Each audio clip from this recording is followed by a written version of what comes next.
Hello and welcome to Sociology for UGC NET and Civil Service Exams. As you all know, recently exam हुए थे UGC NET के, जिसमें कुछ बच्चों ने अच्छा किया. We congratulate them. and जिन्होंने अच्छा नहीं कर पाए जो लोग, तो उनके लिए हम लाएंगे खास लेक्चर सीरीज जो कि स्पेसिफिकली UGC NET के लिए होगी और जो हेल्पफुल होगी सिविल सर्विस एग्जाम्स के लिए. तो हमें लॉन्च करने वाले हैं 1 जुलाई 2023 से, जो कि 2023 का जो दिसंबर सेशन है UGC NET का, उसके लिए होगी.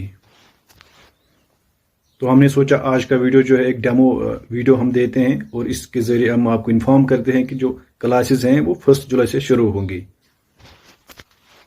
तो अगर आप लोग एग्ज़ाम देने की सोच रहे हो दिसंबर सेशन में, तो चैनल को सब्सक्राइब करके रखिए पहले ही, ताकि हम जो है इवेंचुअली हम इंटरेक्टिव कोर्सेज भी, इंटरेक्टिव सेशंस भी कंडक्ट करने वाले हैं, जिसमें आपके डाउट्स क्लियर होंगे, कंसेप्ट क्लियर होंगे, और जो MCQs हम सीरीज लॉन्च करेंगे फिर बाद में, तो उसमें आप इंटरेक्ट कर पाओगे.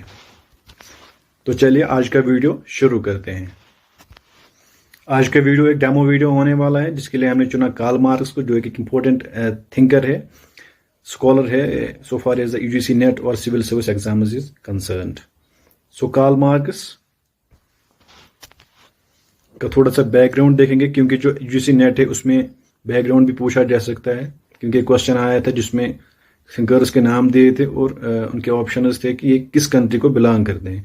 सो हमें होलिस्टिकली चलना है, एवरी पर्सपेक्टिव से हमें देखना है क्वेश्चन को.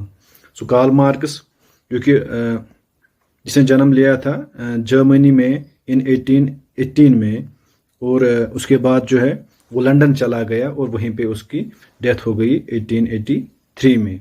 तो जो कार्ल मार्क्स है ये इम्पोर्टेंट है बहुत सारे डिसिप्लिन्स में, जैसे पॉलिटिकल साइंस हो, इकोनॉमिक्स हो, हिस्ट्री हो, और ख़ास करके सोशियोलॉजी में इसका प्रोफाउंड इन्फ्लुएंस है.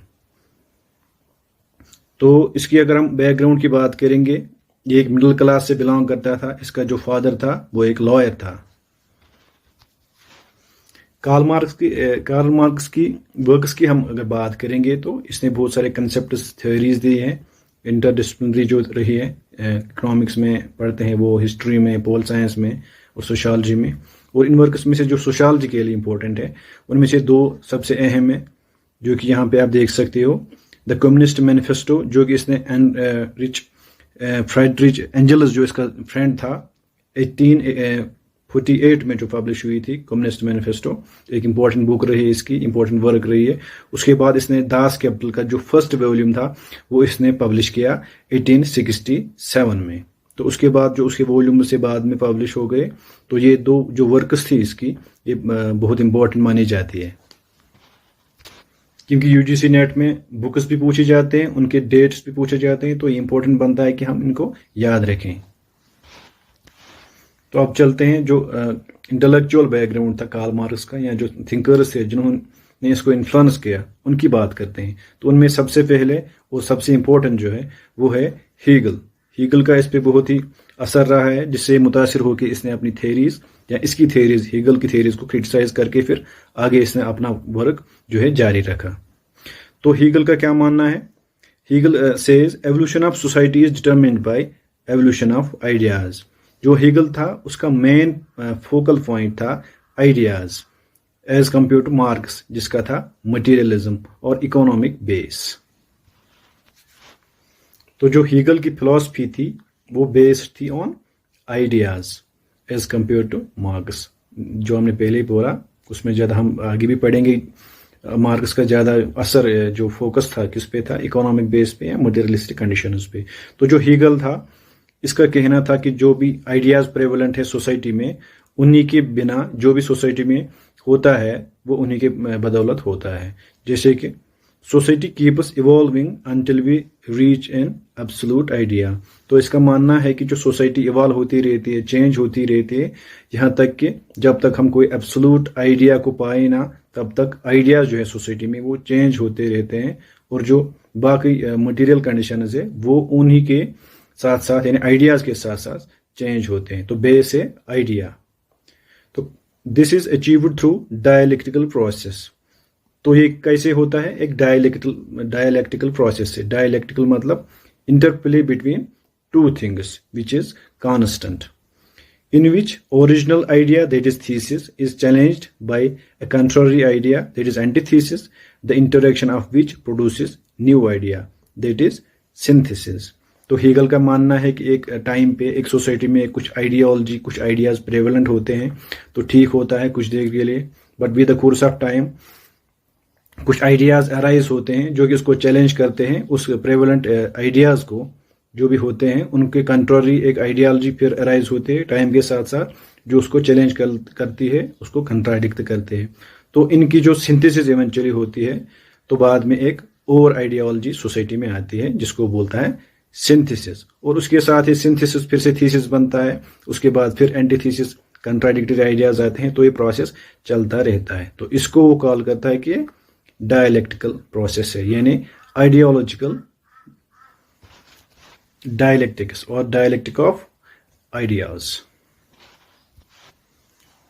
So even when it comes to seemingly material process like labor, Hegel was looking at abstract ideas like mental labor. To Hegel, the process of evolution was occurring beyond the control of people. कोई material भी चीज होगी तो उसको base करता था Hegel किस पे? आइडियाज पे, मेंटल आइडियाज पे। बट कार्ल मार्क्स से पहले उसका एक स्टूडेंट फ्योरबेच होता है जो उसको चैलेंज करता है, आइडियोलॉजी जो हीगल ने बताई थी, तो वो इसको चैलेंज करता है कि जो आइडियाज की जो एम्फेसिस देता है हीगल, उसको वो चैलेंज करके बोलता है कि जो ये ज्यादा रोल किसका है, मटेरियलिज्म का। बट उसका वो मटेरियलिज्म ज्यादा वो बेस करता है किस पे, ज्यादा फोकस देता है रिलीजन पे। कौन? फ्योरबेच। ये ज्यादा फोकस करता है रिलीजन पे, और ये ज्यादा जो है और ये नेग्लेक्ट करता है किसको? डायलेक्टिकल प्रोसेस को। ये उसको क्रिटिसाइज करता है, लेकिन एक तो इसको ये क्रिटिसिज्म होता है, it is more based on religion and it is not based on dialectical process. तो फिर मार्क्स इसको भी रिजेक्ट करके बोलता है कि जो एक्चुअल बेस है, एक्चुअल बेस है सोसाइटी का, वो है मटेरियलिज्म और material conditions. So Marx criticized Hegel for reason that he believed that Hegel's theory is far away from material conditions of the people like poverty, inequality, exploitation, slum development, unemployment, etc. and is not practical. तो marks का कहना था जो ये हीगलियन theory है इसे कोई practical problem solve नहीं होती है, ये प्रैक्टिकल प्रॉब्लम्स के बारे में कुछ नहीं बोलता है। So for Marx, transformation in material conditions and not ideas determine the evolution, history and structure of society. तो मार्क्स के हिसाब से आइडियाज काम नहीं करते हैं, मटेरियल कंडीशंस जो है सोसाइटी में उसी पे डिपेंड होता है evolution, history and structure of society. Now let us throw some light on materialism as his important concept in historical materialism. अगर हम देखेंगे तो उसमें पहले हम समझेंगे मटेरियलिज्म क्या होता है। Materialism seeks the scientific explanations of things including even religion. The idea of materialism may be opposed to the concept of idealism. जो materialism है ये अपोजिट है idealism का, जो कि हर किसी चीज का जो सोल्यूशन है वो किस में बेस करता है, material things पे, और साइंटिफिक एक्सप्लेनेशन करता है उस पे बेस सबको, इवन के रिलीजन को भी साइंटिफिकली एक्सप्लेन करता है। कौन? materialism. Idealism refers to a theory that ultimate reality lies in the realm of transcending phenomena. Idealism की अगर बात करेंगे वो फोकस करता है एब्स्ट्रैक्ट आइडियाज पे, ट्रांसेंडिंग फेनोमेना पे, जो कि एक्चुअल प्रैक्टिकलिटी में नहीं होते हैं। Materialism on the other hand contends that everything that exists depend upon matter. तो मटेरियलिज्म का कहना है कि जो भी सोसाइटी में है, जो भी वर्ल्ड में है, वो डिपेंड करता है किस पे? मैटर पे, not on ideas. So for marks man is essentially a worker and it is in his labour that man finds his creative potential. Man is a homo faber. तो marks का कहना है कि जो वर्कर होता है या मैन होता है, ये एसेंशियली एक वर्कर होता है, एक लेबरर होता है। That man finds his creative potential in his labor. जो मैन है ये अपनी क्रिएटिविटी, अपनी क्रिएटिव पोटेंशियल दिखाता है अपनी लेबर के ज़रिए, यानी जो ये काम करता है, जो ये प्रोडक्शन करता है, जो प्रोडक्टिव वर्क्स करता है, इससे इसकी क्रिएटिव पोटेंशियल जो है हमको पता चलते हैं। Actually man is a homo fibre, that is he is a working, labouring and productive constructive being. जो काम करता रहता है, लेबर करता रहता है, उसको मार्क्स बोलता है homo faber. The basic need of human being is survival. Marx के हिसाब से जो ये बोलता है कि जो मैन है, इंसान है, इसको नीड है सर्वाइवल की, बचने की। तो बचने के लिए क्या करेगा? इसको खाना जरूरी है। He must eat for that to eat. अब खाने के लिए ही मस्ट हैव टूल्स, उसको वैसे औजार होने चाहिए जिससे वो अपना खाना बनाए। Nature provides human only with raw materials that we have to be worked on through his labour to transfer. अब नेचर में सिर्फ रॉ मटेरियल मिलते हैं जिन पे हमें काम करना होता है, उनको इम्प्रूव करना होता है, उनको खाने के काबिल बनाना होता है। सो एज पर मार्क्स जो मैन है, इसका जो सोशल एक्ट है, फर्स्ट सोशल एक्ट, वो है इसका टू प्रोड्यूस।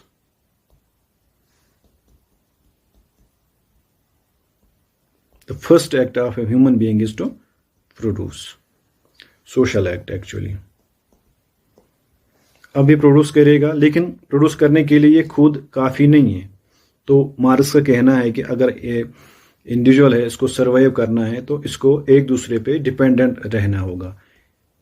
तो उसके लिए इंडिविजुअल जो है, ह्यूमन बीइंग जो है, ये एंटर होता है into social relations. So Marx के हिसाब से if a individual has to survive, he has to enter into social relationship of production. जो इंसान है, इसको एंटर होना है रिलेशन ऑफ प्रोडक्शन में। तो एग्जांपल देता है मार्क्स इसमें। फॉर एग्जांपल, एक प्रिमिटिव सोसाइटी जब होती थी पहले, तो कोई हंट करता था, अकेले वो हंट नहीं कर पाता था। हंट करने के लिए कुछ आदमी एक साइड से ड्रम बजाते थे, दूसरे साइड से और लोग आते थे, तो उसके साथ वो एक एनिमल को जो है पकड़ लेते थे। तो एक ही बंदा काम अकेले नहीं कर पाएगा। तो मार्क्स के हिसाब से ह्यूमन बीइंग को रिलेशन ऑफ प्रोडक्शन में एंटर होना ही है। तो मार्क्स के हिसाब से जो प्रिमिटिव सोसाइटी थी, प्रिमिटिव सोसाइटी, वहां पे जो ये रिलेशन ऑफ प्रोडक्शन थी, ये थी कोऑपरेशन बेस्ड। तो इस रिलेशनशिप थी बेस्ड ऑन कोऑपरेशन, यानी सारे लोग सिंपल टूल्स यूज करते थे, सिंपल टेक्नोलॉजी यूज करते थे, जो कि सबको आती थी।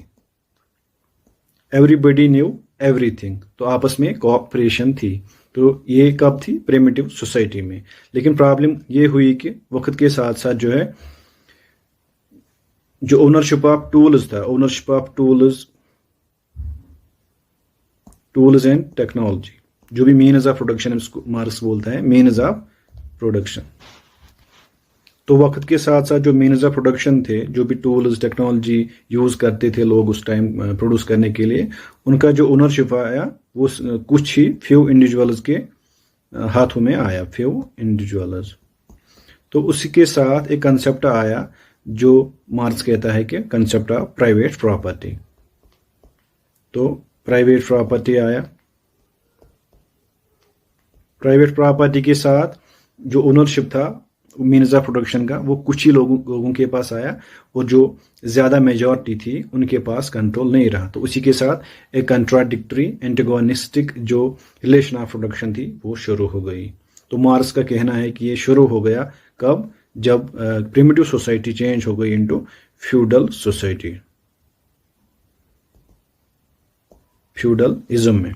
तो फ्यूडलिज्म में ज्यादा क्या था? मास्टर्स थे और स्लेव्स थे। जो स्लेव्स थे वो मास्टर्स के लिए काम करते थे, वो उनकी एक्चुअल प्रोडक्टिव जो लेबर था वही थे स्लेव्स, क्योंकि वो उनके लिए काम करते थे। और जो उनका कंट्रोल था मास्टर्स का, वो कुछ ही थे, वो रूल करते थे मासेस पे। तो उसके आगे फिर बाकी स्टेजेस आते हैं जो इवेंचुअली खत्म होते हैं कम्युनिज्म में। तो वो हम पढ़ेंगे अगले टॉपिक में, क्योंकि इसका जो है अलग सा टॉपिक है, इसका मोड्स ऑफ प्रोडक्शन, जिसमें सारे स्टेजेस पढ़ी जाएंगी। तो एक डेमो था, इसके लिए थोड़ा सा बैकग्राउंड हमने जाना मार्क्स का। तो let us recap it. First of हमने बोला कि जो मार्क्स था वो इन्फ्लुएंसर था ज्यादा हीगल से। हीगल ने फोकस किया था, वो था आइडियाज पे, लेकिन मार्क्स का जो फोकस था वो है मटेरियलिज्म और इकोनॉमिक बेस पे। तो होप आपको समझ आ गया होगा थोड़ा सा बैकग्राउंड जो कार्ल मार्क्स का हमने दिया इस वीडियो में।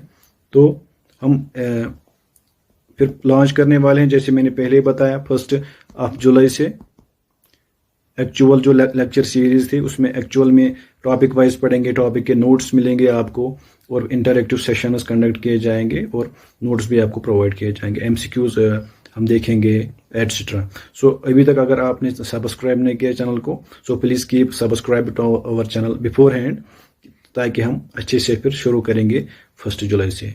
सो आज के लिए इतना ही। Thank you, thanks for watching.